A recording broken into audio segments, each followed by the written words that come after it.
Hi guys. Hello guys. Yeah, it's been a long time. Yeah, manze, it's been a while. Where have you been? Merry Christmas, Happy New Year, Happy Valentine's, zote combined. Happy birthday to all the January babies, again to all February, because February is about to... Yeah. Manze, poleni, we are sorry. Yeah. I can tell you a lot has changed. I can explain. I think, let me tell you, pressure of this life is pressuring, like literally. Just the other day I was telling myself, when did I get here? Adulting is not a joke. And I'm just children. I'm just a child. I can see your legs are hanging. Stop, please stop. Nothing has changed. 2025, by the way, sija grow taller. Get used to my feet like this. But you're never short of words.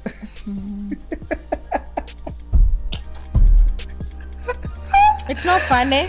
It's not funny. But guys, I'm not short of words. Never short of words. But my feet, look at them. Yeah, look at them. God bless na height. Look at them. I didn't bless other ways. Look at them. I'm tall in my spirit. I'm very tall. Furthermore, will be given. Are you body shaming me, Ray? Hapana, ni vile tu kuko. Ama joke yako lazima inge come through. So ungetumia hii mic or something. Nimeipractice. Wow. Niko tu na ingine itakam tu tukiendelea. Jokes aside, how have you been? Where have you been? Where have you not been on daily quest? Today in the morning I asked you a question. Have you ever felt as if you're on borrowed time? Manze. Nakwambia siku zinaenda. Siku zinafly. Is it just us or it's adulting? I can't imagine ati watoto wako midterm. Imagine they just started school. So that's what has been happening. Yani vitu zimekuwa tu zikifly. Nakwambia content creation si mchezo. It's not easy. To all content creators out there who are able to consistently produce content on a daily, on a weekly, on a monthly basis, hats off. Respect. Hats off. Manze. Hats off. Yeah. Because it's not easy. But also I feel like now also if you're doing content creation as your own one and only thing, it's easier. But now for us, there's also Richly Rich. That is also a big baby now, a teenager that has its own issues and we have to deal. And then ukuje nyumbani, parenting. And then ukuje wifing, sijui sistering, sijui French. It's hard. It's hard. And then there's also the church where we are serving. It is hard, but thank God. God ametupea grace. Amesema in his word, his grace is sufficient for me. That word has been in my head constantly. So I'm not attacking anyone out there, but wale wanasemanga naenda sijui kwa huyu ndio ako na hii grace, sijui naenda kwa huyu pastor hii kanisa. God amesema manze grace yake imetosha. It's sufficient. You don't need a person's grace because God has given it. Nimekwambia it was just a by the way. Okay, we can continue. Menda out of topic kabisa. So a lot has been happening. Hizo ni 2 ama ni 3 months. January, now we're in Feb and it's about to end. We're almost in March. Things are happening. And what are we talking about? We are talking about relationships. So a lot has been happening, and if I was asked, I would say I have seen a lot of breakups. I have seen a lot of divorce cases, and a lot of also now show off, like you know what I have realized in social media and just the way we live these days. There's a lot of showing the positive side and how marriages are working. Then when now they start breaking, it becomes questionable. You understand what I mean? Because these celebrities, it's been out there, the celebrities and the people who are breaking up, the life that they have shown people is totally different from what now is happening currently. And then people are left with, I thought the marriage was perfect. I thought you guys were happy. I think what is happening is people live ama whatever they show us, it's a mask. It's a mask. So they mask it up. When they come, they put on the best looking mask. But actually, you say that nikakumbuka, this sermon series at our church, Mavuno Church, has been about unmasking. So please run to the YouTube. The sermon series are there and they're very nice. So people just put on a mask, but whatever is happening indoors, actually it's like an Apple store. You want to ask how? Ama, you already know. No, okay, continue. I feel like I know. It's a joke. You know, Apple stores don't have windows. I knew it. I knew this joke. You've had it for a while now. So let me laugh. Pause. Say it again. Say it again. Do you know Apple stores don't have windows? Why? No. It's not like that. Ask again. I'm ready. Do you know Apple stores are? Yeah. Do you know Apple stores are dark? Yeah. Why? Because they don't have windows. Save me. I'm dying. I'm dying. So laugh at your husband's jokes.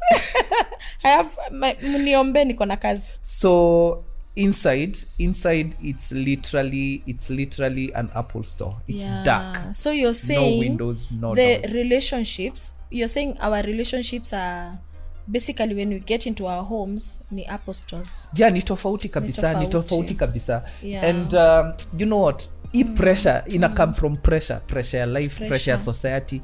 Right now we live in the digital age, the social media age. I need to show pressure. I need to show. We need to show. We are making it.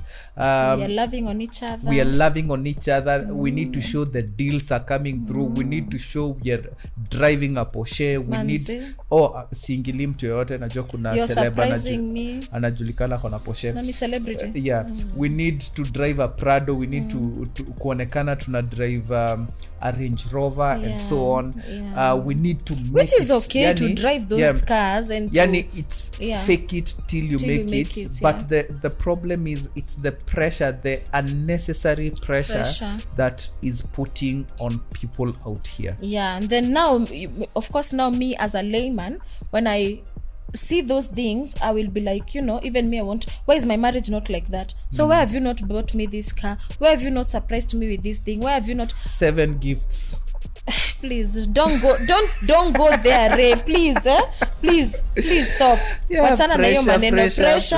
Wachana na hiyo maneno. I love the ones who are receiving gifts. I love it for them. Even me, I want gifts. But now the pressure, and in fact, me, I would say we need a generation that now rises up to also show the other side of marriage. It's okay, there is that side of marriage. There is 7 gifts. There is 12 gifts because of our anniversary.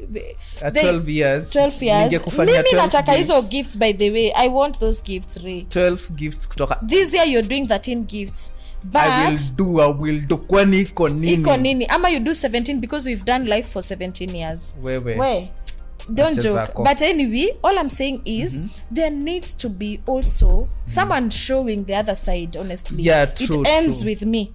It ends with us. I think the whole thing is in those dark Apple stores, dark spaces, and with no lights, nobody is willing to show those pictures. Pictures without makeup, vile tu umeamka na uko na marotero. What is marotero? It sounds bad. Marotero is the Greek word of saying, those that saliva that comes when you're sleeping.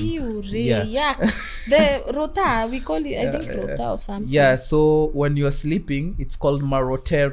Marotero doesn't sound good. Yani and you're not willing to show your masopis. Masopis? Masopis, those this, what for are they the called? eyes. The eye when you wake up, and those from my place we call it machorochoro. Machorochoro? Machorochoro. Chorochoro? Okay. Now I know it doesn't sound good, but it's machorochoro. You're not ready to show off those kind of photos. All you want to show are makeup, gala dinners, Actually, there is a friend of mine. We were just having a conversation sometime last year, and I mentioned that she mentioned that she thinks our marriage is perfect. Whoa. And not even one. Is it perfect? Is it perfect, Ray? And what a joke. It's not even one. So many people have told me that I don't think you guys fight. Why? Because all they see is the glamorous side of our marriage. Zile vitu si upost. The things we post. By the way, tunakuanga. We love each other, we don't fight, we don't... Oh, my friend. The things we post, maybe I will serenade you on your birthday, on a random day, on Valentine's, nitaandika tu poems nini. Hey, na upige mapicha zenye tumezunguka the world. Exactly. Alafu picha zenye nitaweka probably ni za Valentine's. Maybe nimeenda sio za marotero. Si za marotero. Maybe nimeenda Ndoa Fest. Shout out, Ndoa Fest is coming up. Ndoa Fest around the corner. Yeah. Producer, editor, remember, eka your flyer hapa. Yeah. People to sign up. It's an event for couples and also for singles. You will see on the more information on the flyer. Yeah. But probably nimeenda huko na nimevaa vizuri kama venye tutavaa on 7th na nimepost. So what would people think? That we are perfect. Kabisa. Yeah, they don't see when I feel like you're breathing so loudly. And when you're chewing so loudly and when anzemi uchiu na heshima. We uchiu na heshima. But let me that time when tumekosana. Let me tell you. Unasikia each and every salaya. There are mountains and there are valleys in relationships. And when you're in the valley, that person, even the way they breathe annoys you. The way when they sleep, the way they snore, it's like a small. The rest of the days, by the way, they're adorable. You don't even feel them. You don't hear their voices. But they will snore so loudly. They will chew so loudly. Even the way they walk will annoy you. Oh my. Exactly. Oh my. I don't know if it's just me, but it's the truth. It's the truth. Nakwambia saa zingine hata wewe unapitanga tu hapo na shindwa. Hata vile unatembeanga kwani wewe ni kaguru ama. Wow. And I think the image that has been portrayed out here is perfect marriages. And marriages is a bed of roses. And one thing they forget, by the way, I just tell anyone who says marriage is a bed of roses, waende wanunue hiyo rose, waone hiyo stem inakuanga na nini, inakuanga na thorns, a lot of thorns, and they are very sharp and painful. Very painful. Yeah. So imagine if that is the bed. Ooh, it looks good, but sleeping on it, manze, it's very painful. And the thorn moments, I mean, it's good to appreciate that there are seasons in marriage, and there are seasons where you'll be happy, there are seasons where you'll not want to see your person, there are seasons where you are adoring this person, there are seasons where you're tuned there, and like, it does not mean like roommates or a brother and sister, kaka brother, but it does not mean in any particular season you do not love this person. Yeah, sure. You love your person. It's only a season. You're on the mountains, you're in the valley, you're in between the mountain and the valley, mko tu, but in all seasons you love each other. Yeah. So shock on you. Number one, there is no perfect marriage. I am sorry, by the way, especially for those who are coming in to marriage and those who want to get married. Probably you've seen perfect marriages. Kazi ya marriage ni kuvumiliana. Patience with one another. Absolutely. By the way, there's no perfect marriage, and I keep on saying, show me a perfect marriage and I'll show you a fake marriage. Because Kabisa? If it is so perfect that it doesn't have issues, then there must be a place where you've not reached. There is a mask that has not fallen, because when a mask falls in a marriage, then there'll be issues, because I'll start seeing your scars. I'll start seeing where you're not perfect because you've removed that perfection mask. Yeah, true. Yeah. But if you're still wearing a mask in your marriage, then it is a perfect marriage. Now, you know what happens is when we are in these deep and dark spaces, we really don't want to show. We want to show all the glam Yeah. that is out there. We want to come out in makeups. Yeah. And that's why you find, I'm going to give an analogy, but before the analogy, there's something else I want to talk about. But you find that that's where we, after all this, in that dark spaces, we are finding all these separations and divorces. Yeah, true. Yeah. You can imagine in December alone, yani so many celebrities broke up. So many. Yani every day was news. Sijui nani. Yani hata hao. And people were shocked. Yeah. And the reason I You mean even those ones? Yeah. Au wenye tunaonanga all over. Wameshikana mikono. Wenye tunaonanga sijui wametravel the whole world. Wamefanya sijui ni wameshikana mikono. They have told each other good words. They have bought each other gifts. Yani how? Yani alafu when those skeletons that happens behind the scene come out, you are like, no, it can't be this guy. This guy looks so good to kusikia zile story tunasikia. Now that their skeletons are out, their dirty linen are in public, and you are like, how? Na inaenda up hata watu wengine unasikia, hey, this is marriage. Me, I don't think it's meant for me. But there is hope. There is hope. Marriage works. Yeah. Marriage works, but marriage is work. It is work. It is work. You have to do, I mean, there's a lot that you need to do to be in that marriage and to stay in that marriage. Because imagine, this person God gave you is not your brother. And even your brother still living with him is not ni kazi kabisa. So me living with a stranger, you that grew up in a different home, you that grew up with different values and different, then now putting me together with you grew up in Naivasha, I grew up in Isiolo. Very different environments. Absolutely, it's very difficult. First of all, I would like to, since we are Christians, we are born again Christians, and we believe in the Bible and we believe in God. First of all, we believe that marriage was God's intention. Number one. So hakuna kusema ati this thing was not meant for me, this thing doesn't work, this thing is not good. Actually, after God created everything, alikuwa anasema na by the way anajigonga kifua na hii kitu iko poa. Similar to marriage, when he made Adam and Eve, alijigonga kifua na akasema anajiafirm, anasema nimeumba kitu that looks like something, me. Literally looks like everything me. A replica. Loved it, a replica of me. So he's the founder of marriage. So it is a beautiful thing, but it is work at the end of the day. Absolutely. So my question to you would be, amidst all these dark spaces, what is the secret? What is that one secret of flourishing marriage? What is the secret of a good marriage? Okay, I would want to say the first one that we both believe in is God. Is God, as in, since now you've even talked about God, honestly, that was such a direct question, but it is God. Both of you have to, individually, you have to draw closer to God, and both of you have to draw closer to God. And the more I am closer to God, and the more you're closer to God, the better the more closer we are to each other. You want to say something about it?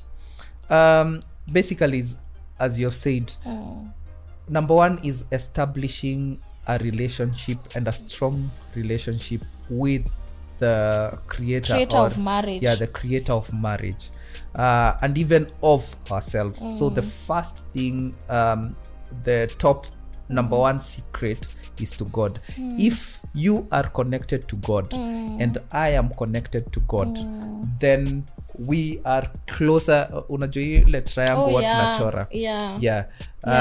The closer, this is me, this is you, and this is God up here. So it's a triangle. The closer I am to God, and the closer you are to God, the closer we are to each other. So and the further you go also is the truth also. The further you go, the bigger the distance also. And between the two of you, when there is a disconnect, it's a disconnect. If you are connected to God and I am not, or Unfortunately, there's no connection, we cannot with even God. have a conversation. There is a very big disconnect because your angles of seeing things and my angle are totally different. Me, I'm looking up, you're looking sideways or down. I don't know where you're looking at. So that's a very big disconnect. But also something else that we found, we were having a conversation with this group of couples, and one of them mentioned that the closer they have been trying to draw to God, the more they pray together, the more they seek God together, the more the attacks, the more the thorns become, it's like now the roses start to flourish and the thorns inaongezeka. One thing is, we live in a very spiritual world, and the Bible says that we do not fight against flesh and blood. Absolutely. Our battles are not carnal, but we fight against spiritual principalities. What that means is the fights that even we have in marriages, and even the battles, the struggles, sometimes we try to relate them to the physical, but the battles are being fought at another level. realm, at another level, totally different, and that's the spiritual level. So the moment you get closer to God, you have declared war against the enemy's camp. That's deep. Wow. And when you declare war, or when you are in a battlefield, unajua zile movies za battlefield through battlefield, when you declare war and you literally declare war in the other person's camp, usidhanie utatoka hapo bila wounds. utatoka hapo na wounds, and there's most people these days, they literally function na logic. If I can't see it, I can't believe it. If I can't see it, it does not exist. That's the flesh and blood. And basically hapa tu kwa hewa, there is a lot of things that goes on. Ndio nasema if watu kama Moses and Abraham would actually rise today, wafufuke in this time and age, waone ati unapigia mtu WhatsApp call na mnaonana hivi nako ako majuu, now wali take sijui how many years kucross 40 years wakaongea na Farao, just be after do you know watasema wacha tu nirudi, return me to the grave. It's enough. Why? To them, they have not experienced this kind of life and technology. Just because we cannot see that wave. When I'm calling someone in the US, I cannot see any connection with how it goes. When I'm doing a video call, I don't know how your image appears on my gadget. How it is transferred from my gadget sijui tu wapi. Tukienda sherehe, tuko na Bluetooth, tuko na speaker hapo na I am controlling it.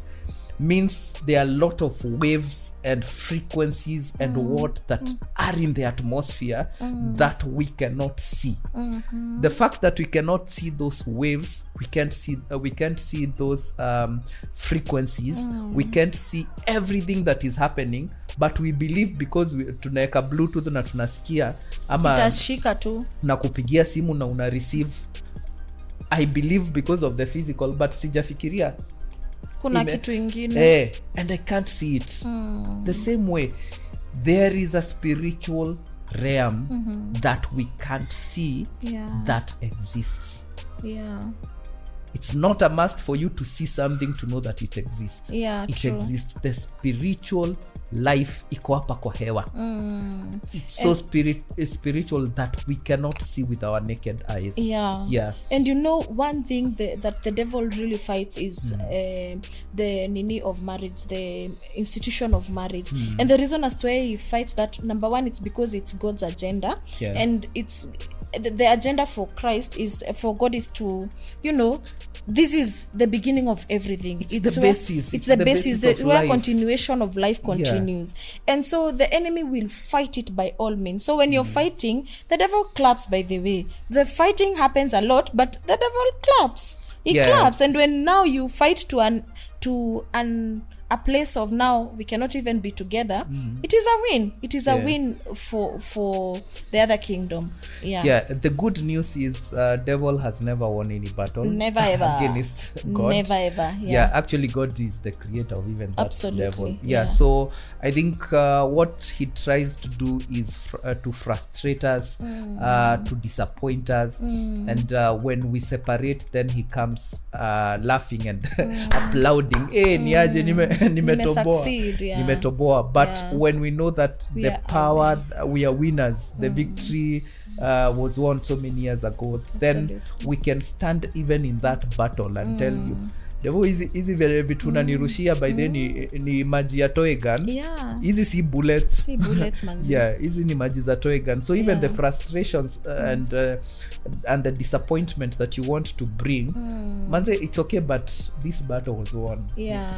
But when once you succumb to his lies and you think that he won, then that's when now you fall down. So it's important for us to recognize that enyewe me I cannot change you, Ray. I can never ever change you, but God can work on you. But I can choose on to work on myself, me as a person, on how I respond to you, and I can take you now to God. I can report you to God, and you know that I report you most of the times. I'm like, God enyewe, this boy you gave me, he's your son and you love him so much. Please work on him. Please change his heart. And even you do the same. And then now we can also report together to God, like, enyewe, this issue we are unable to solve it. Can you help us solve it? It sounds very glamorous, but it's not as easy as it sounds. Sometimes you don't want to see each other. Like, let me just give an example. By the time you're seeing us do this, by the way, guys, it's because we've said, show the other side, talk about the other side. You know, it's not just glamour. I want that glam. I want that glam. But it's not just the glam. It's not just the glam. The other side. So the example I was giving is for the first time this year we did 21 days of liquid fast. Together. Only. Together is the bit, because I have been doing fasting on my own. Ray has been doing fasting on his own, but together as a couple, 21 days. Please, stop everything and applaud. Liquid only, yani. Clap. No solid. No solid. 21 days. Me of Doratha Kanagima. Me. Where. Clap. Well done, babe. Anyway, now nimeamini your weight is not about food kabisa. Kwa hivyo mwenye aliniambia Doratha Kanagima, please umeona? Anyway, out Doratha of topic. Kanagai. Doratha Kanagai. Hey, it's not a language, but we are trying. So what was I saying? I was giving an example. So after fasting, during fasting, of course, we were very like this, with God and with each other. But after fasting, where?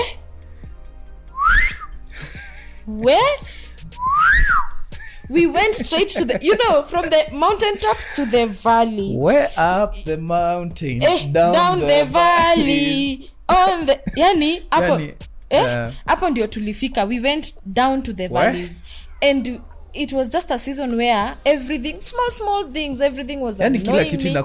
Inakuirritate me, or about Ray, the way he breathes. I'm telling you about the way he breathes, the way he does what, everything was irritating. By the way, it is just, it happens when you're not very close to one another. And it was the same even for you. What I'm trying to say is the thorns become more. The more you decide that we want to follow Christ and we want to do the things of Christ and we want to pray together. So the attacks. And for some reason, at the back of my mind, I knew these were attacks. He knew. Later on, now when we are talking, we came to know that I knew they were attacks. He knew they were attacks. Lakini kiburi wewe shindwa riswa. So kifua no, me I'll not start the conversation. And most of the times that's how it is in marriage. And let me tell you, those thorns, so when you start going close to God and you notice that they are thorns, it is okay, but be aware that they are thorns. Be aware that these are attacks, and don't do what we did, usinyamaze. Just pray together, talk about it together, and we'll be talking about now how to talk about it together in the next point. But that was really a good point. I love it. Okay. Now it's as we have said, in this Apple store, inside it's dark. It's very dark. And so how do you keep everything healthy? How do you keep your marriage healthy? Yes, number one, tumeongea about the secret of a good marriage is God.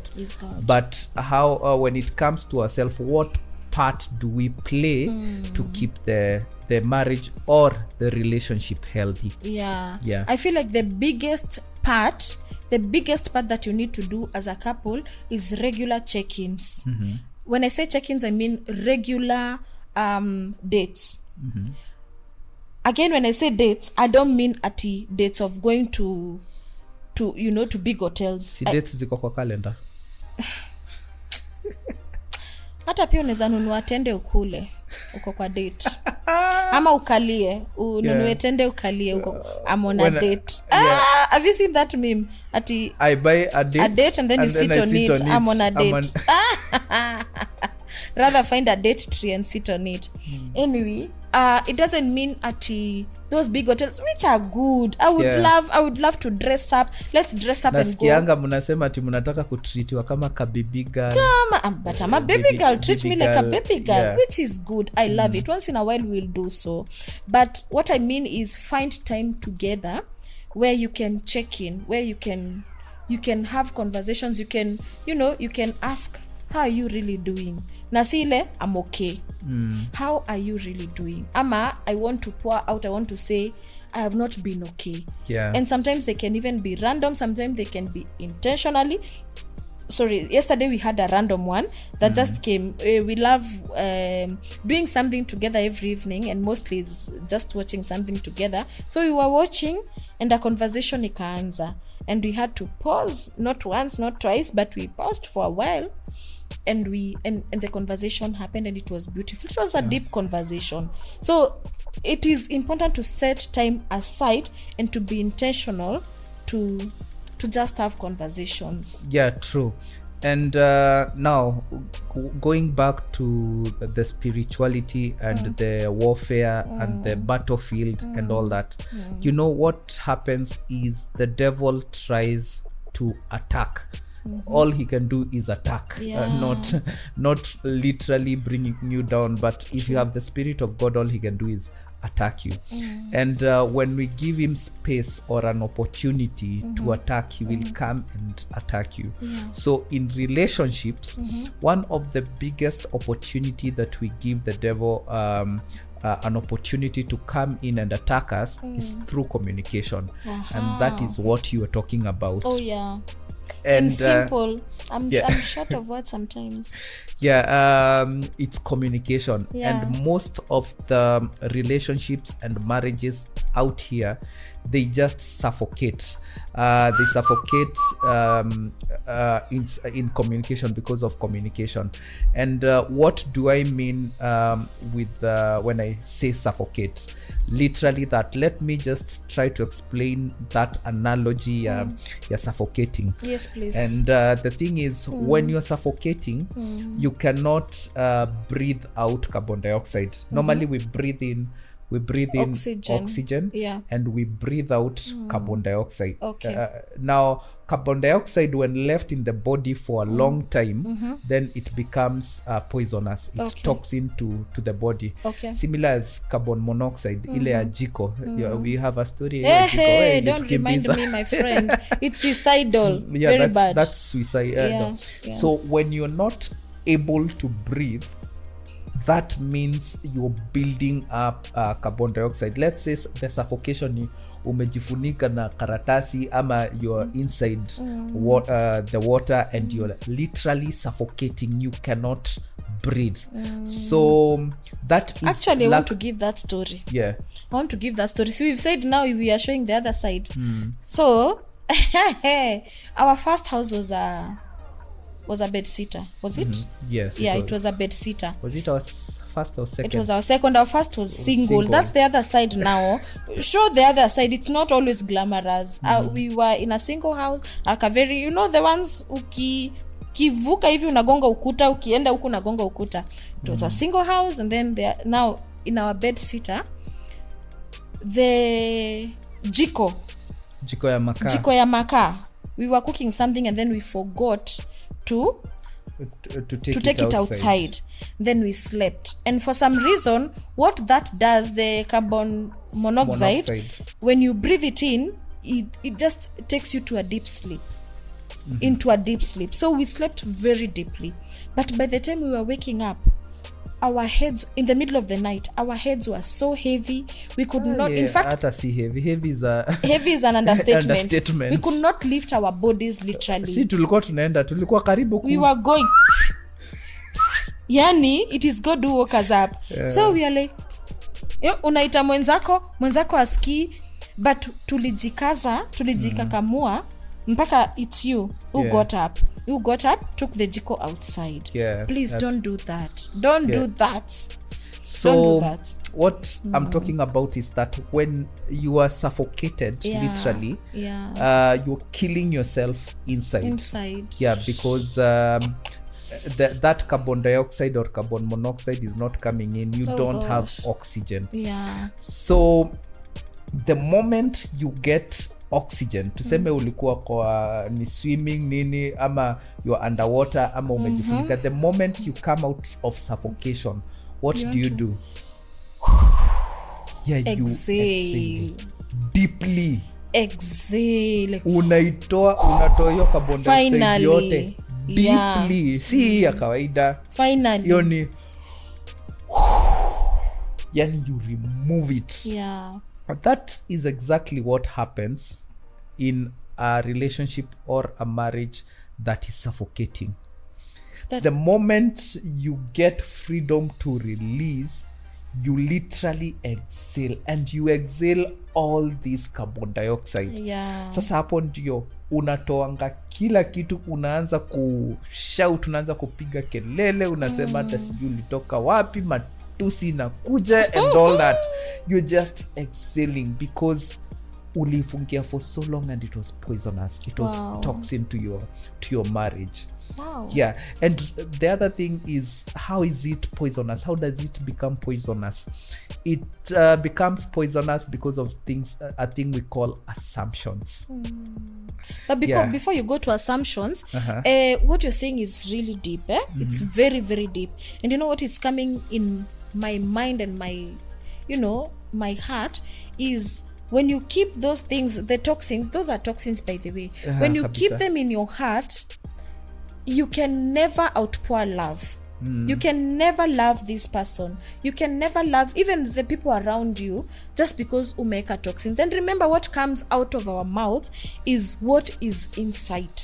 What is inside, actually. So if you've harbored the pain, you've harbored those things for so long, utazitoa tu na pain.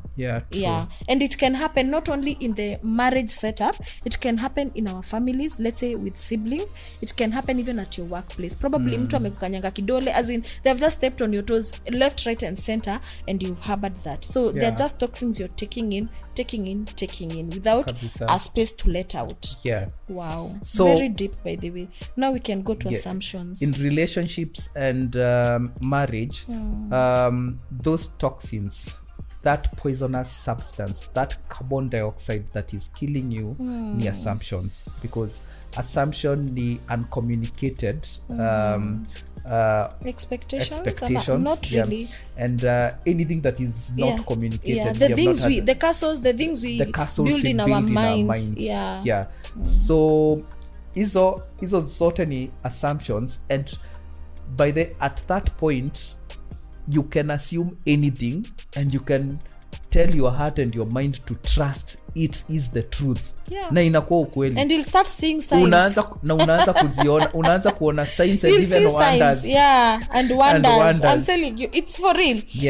So let's say maybe you're on Cold War in the house, sindio? But this person is on phone with somebody, maybe with anyone, just a friend, a colleague.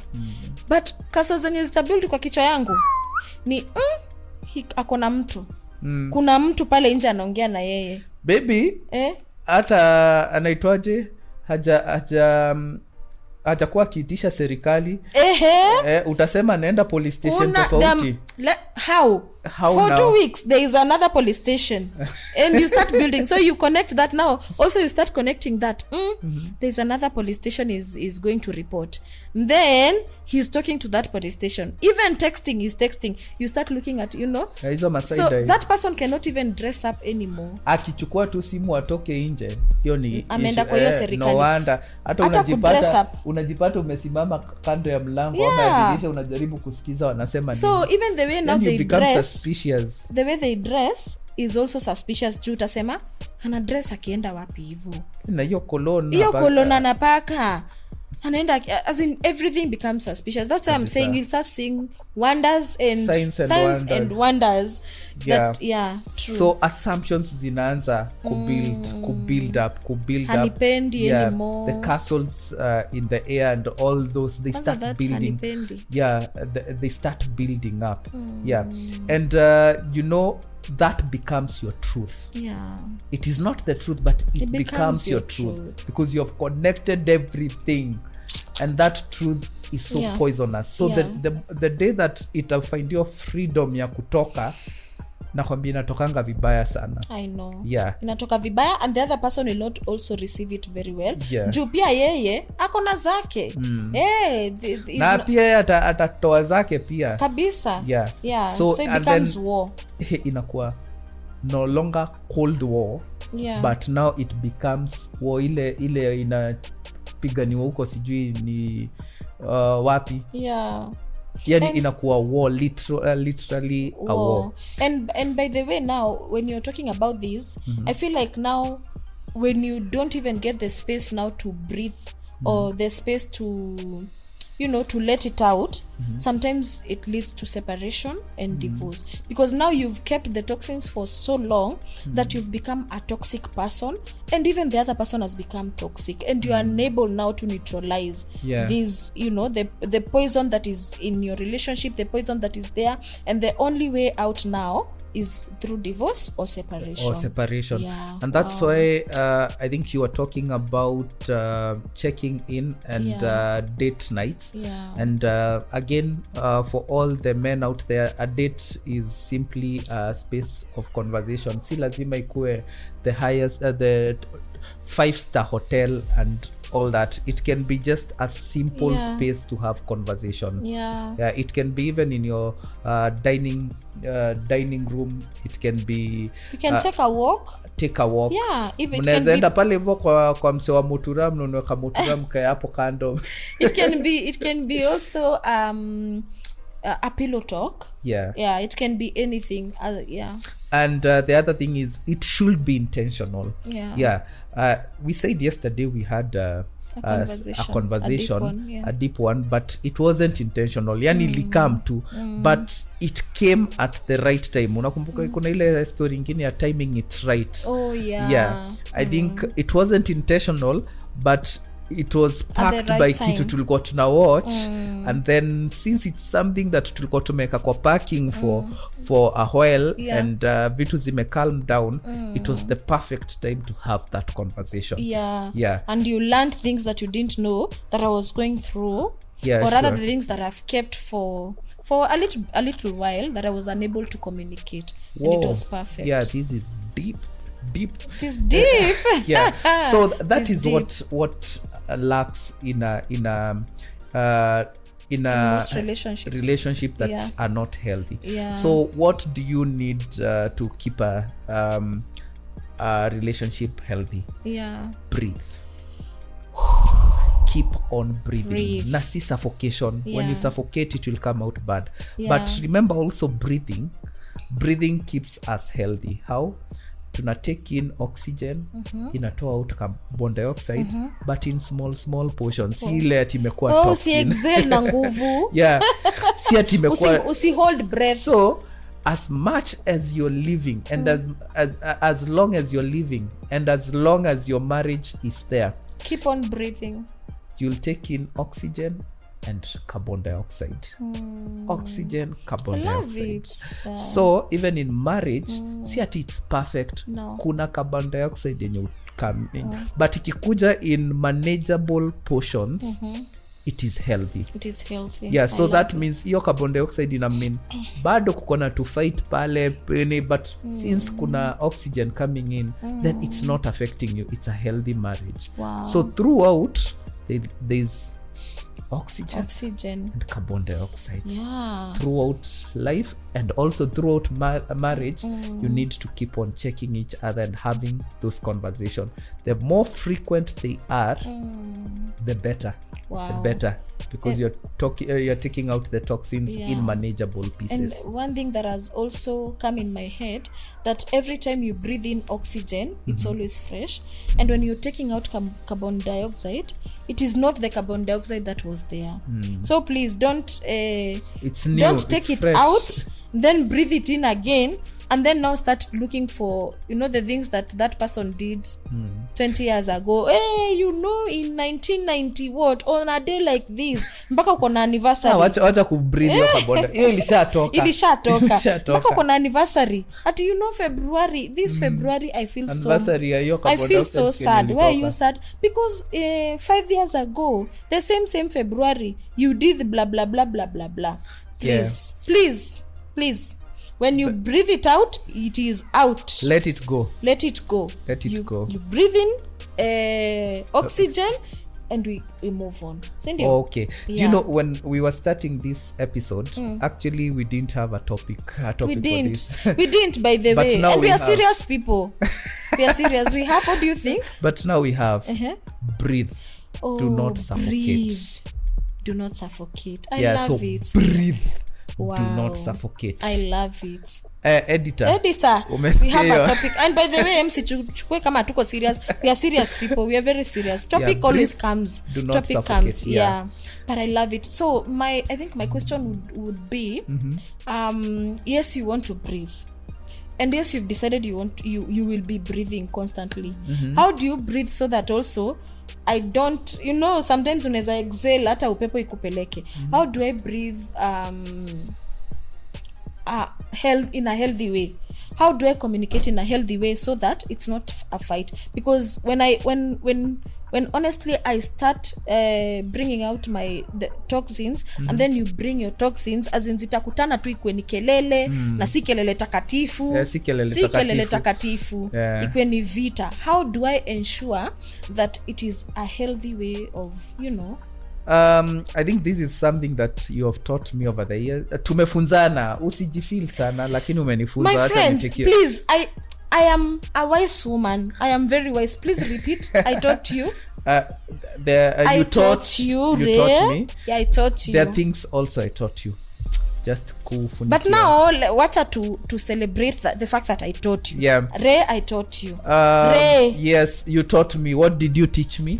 You taught me that there are levels of conversations and communications or communication. One is there is a monologue, which is just one person just talking. Then there's a dual or a stereo conversation where both of us are having a conversation. I speak, you speak, and both of them kuna ile it's mono high, which is mono unapigiwa kelele and all that. Kelele, I mean, it's si kelele, it's just high pitch. Kuna mono low, which huyo mtu mwingine amekukulia, maybe amekukulia moto, hataki kuongea, you're the one just talking, you're trying to have a conversation, the other person amenyamaza, you don't know what they're thinking or what they're eating them up. Then also when it comes to dual ama stereo, we have both.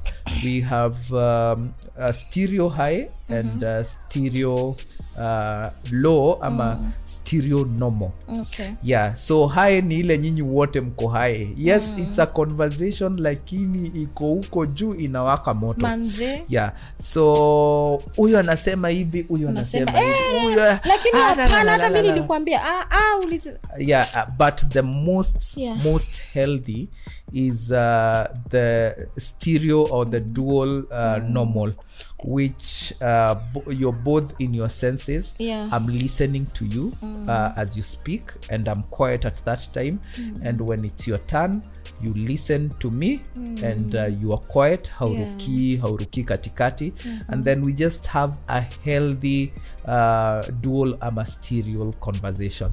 Those words are very heavy, dual and stereo. I don't think I taught you that you taught yourself, because my words are very simple, but all you're saying is there is a healthy conversation. There is a healthy way of having conversations. And not to say that we have not been in unhealthy situations. Mono high, mono low, stereo high. In all those, I'm telling you, now that we are unmasking, we've had heavy conversations and moto kelele zenye si takatifu, and we've thrown, the way now, the more you talk, the more you pigia someone kelele, the more asira inapanda, unachukua kitu unarusha. Pia mimi nimerusha vitu in my lifetime. Thank God hatunanga panga huku town. No babe, hatuna panga town. But that is the old Agi. The new Agi has Mungu amemdeliver, and we know how to have conversations now. And sometimes we tunasahau once in a while. But the healthy way of having conversation is where I can talk, you listen, you validate how I feel, regardless of if it makes sense to you or not. Because sometimes, women, we are very emotional. We are very extremely emotional. That's how we think, and that's how we feel. Everything is about how we feel. But for men, they are very logical. So sometimes logic. Absolutely. And for me, your logic may not make sense to me, and for you, my emotions may not make sense to you. But it's making a deliberate decision that you will feel how I feel. Hata kama u feel, you will say that you validate how I feel, and I will say I understand what you say, ama what you're saying. And then now, after I've said, and in between, if you feel like talking, what do? You hold an when we were starting up, we had an object. For example, if I'm having water, as long as I'm she's the one talking, I hold the water. If I feel I need to talk and kunywa cut her short, kunywa maji nasip. So it can be any object. It can be a cup, a balloon. It can be a balloon. Balloon ni poa. Every time unapuliza ikibust chukua ingine. Yes. So that helps you with anytime you're holding that object, you are not talking. And then it helps you remember that the things that we're talking about, it's not me, it's that issue. So you're holding your issue, you're holding your water. This is the issue.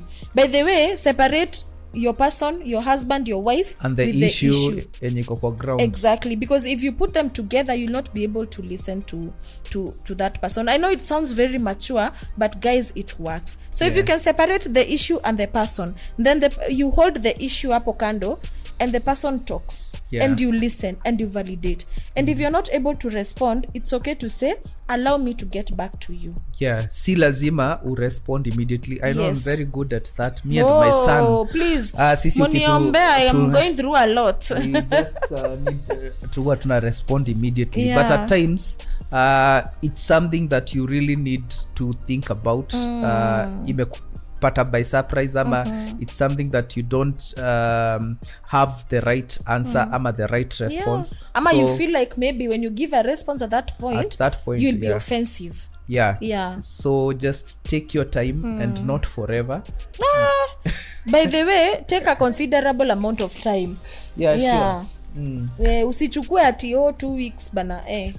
Don't keep the person waiting. Also affirm in between. I'm still thinking about thing, I'll get back to you. I'm still thinking about it, I'll get back to you. Then when you get back, at least it's something that you've thought about Yeah. it, so that don't go numb, at don't I think go silent. even giving it time when a soften, since Absolutely. it was already spoken, Yeah. so it gives it even a softer landing when Yeah. you're giving that response. But I have a question, so the moment that you've given it time, does it mean I will not be talking to you? No, it's the issue. It's that particular issue. Yeah. It's not, the issue is not you, it's that particular issue. Okay. So life inaendelea, So I'll still be your wife.